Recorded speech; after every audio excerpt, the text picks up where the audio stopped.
All right, let's get started with our ingredients. We'll need half a cup of extra virgin olive oil, 1 large white onion halved and thinly sliced into half moons, and a pinch of fine sea salt. Next, we have 6 garlic cloves thinly sliced and 2 teaspoons of minced fresh rosemary or half a teaspoon of dried rosemary. Don't forget a 1/4 teaspoon of red pepper flakes, and you might want more for serving. We'll also need 2 15-ounce cans of white beans, such as cannellini or butter beans, drained and rinsed. 1 cup of chopped tomatoes, fresh or canned, and 1½ teaspoons of finely grated lemon zest.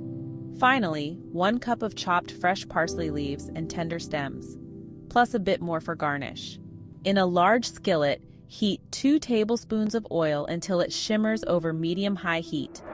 Add the onion and cook, stirring occasionally until well browned all over, about 7 to 10 minutes. Then, reduce the heat to medium, transfer half of the onions to a plate and season lightly with salt. Add the remaining 6 tablespoons of oil, the garlic, rosemary, red pepper flakes, and a pinch of salt to the onions in the skillet. Cook until the garlic is pale gold at the edges, but be careful not to let the garlic turn brown. This should take about 2 to 5 minutes. Add beans, chopped tomatoes, half a cup of water, and 1 teaspoon of salt to the skillet. Stir until the beans are well coated with the sauce. Bring to a simmer over medium-low heat and cook until the broth thickens, stirring occasionally for about 10 to 15 minutes. Stir in lemon zest and parsley and taste, adding more salt if needed. Garnish with reserved onions, more parsley, olive oil, and red pepper flakes if you'd like.